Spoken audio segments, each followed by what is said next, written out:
भगवान श्री राम की प्राण प्रतिष्ठा के लिए अब तैयारियां जोरों शोरों से चल रही हैं। श्री राम के स्वागत की तैयारियां पूर्ण हो चुकी हैं।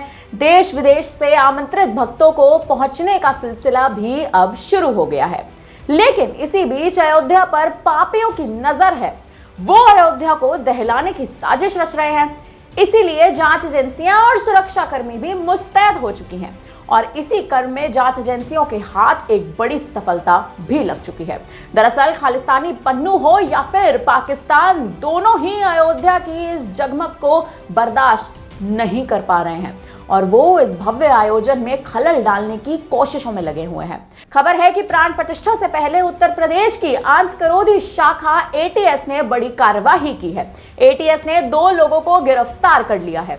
कौन है ये, क्या है इनका मकसद, बताएंगे, लेकिन पहले ये जान लीजिए कि जांच एजेंसियों को लोन वुल्फ हमले के खतरों का खुफिया इनपुट भी मिल चुका है। इसीलिए प्राण प्रतिष्ठा से पहले ही अयोध्या की सुरक्षा को बेहद कड़ा कर दिया गया है। एटीएस के जवान शहर के चप्पे चप्पे पर तैनात हो चुके हैं। सभी जवानों के पास आधुनिक हथियार भी हैं, जिससे किसी भी संदिग्ध को पल भर में ही ढेर कर दिया जा सकता है। इसके साथ ही पूरे शहर में सीसीटीवी कैमरेज लगा दिए गए हैं, जिससे पुलिस और सुरक्षा बलों की नजर से अब कोई नहीं बच सकता।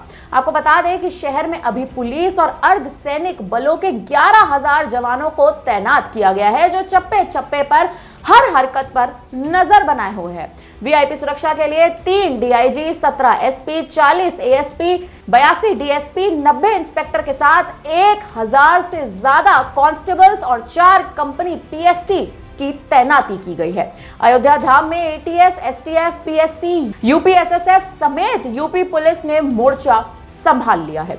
वहीं एआई एंटी ड्रोन सीसीटीवी कैमरों को लगाया गया है। इसके साथ ही सरयू नदी और घाटों पर एनडीआरएफ की टुकड़ी को तैनात कर दिया गया है। दरअसल खुफिया एजेंसीज को लोन वुल्फ हमले के खतरे का इनपुट मिला है। एजेंसियों का मानना है कि 22 जनवरी को अयोध्या में लाखों की संख्या में लोग इकट्ठा होंगे और इस तरह के इनपुट जो एजेंसियों को मिल रहे हैं, इसके चलते अब ज्यादा सतर्कता बरती जा रही है। सेंट्रल इंटेलिजेंस एजेंसी की खुफिया जानकारी से पता चला है कि अबू मोहम्मद नाम का एक संदिग्ध है, जो कि आईएसआईएस हैंडलर है। उसने इंस्टाग्राम पर लोन मुजाहिद पॉकेट बुक नाम की एक बुक को लोगों तक पहुंचाया है। इस बुक के जरिए वो जिहाद को अंजाम देना चाहता है और काफिरों को खत्म करना चाहता है।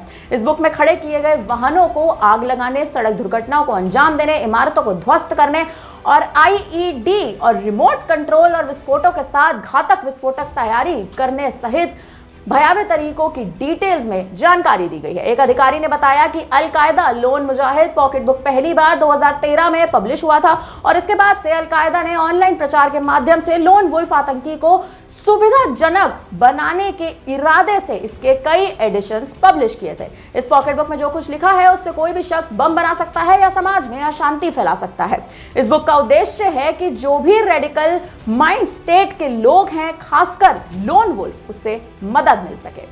इधर अयोध्या में राम मंदिर प्राण प्रतिष्ठा के हाई प्रोफाइल कार्यक्रम को देखते हुए उत्तर प्रदेश सरकार और पुलिस मुख्यालय के निर्देश पर चेकिंग अभियान चलाया गया है। इस दौरान यूपी एटीएस ने अयोध्या जिले से 3 संदिग्ध लोगों को हिरासत में ले लिया है।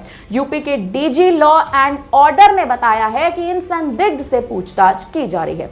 अभी तक इनका किसी आतंकी संगठन से कनेक्शन सामने नहीं आ पाया है। वहीं इससे पहले एटीएस ने भी 2 संदिग्धों को गिरफ्तार किया है। दोनों संदिग्ध सुक्खा दुनके और अर्श डल्ला गैंग के सदस्य बताए जा रहे हैं। अर्श डल्ला को भारत सरकार ने आतंकी घोषित किया है। इन दोनों से ही एटीएस अब पूछताछ कर रही है। फिलहाल अब इस पूरी खबर पर आपका क्या कहना है और जिस तरह से उत्तर प्रदेश में सिक्योरिटी, सुरक्षा जिस तरह से बढ़ रही है, अब इस पर आपकी क्या राय है? हमें कमेंट करके अपनी राय जरूर दीजिएगा। बाकी बड़ी खबरों के लिए बने रहिए हमारे साथ और देखते रहिए वीके न्यूज। धन्यवाद।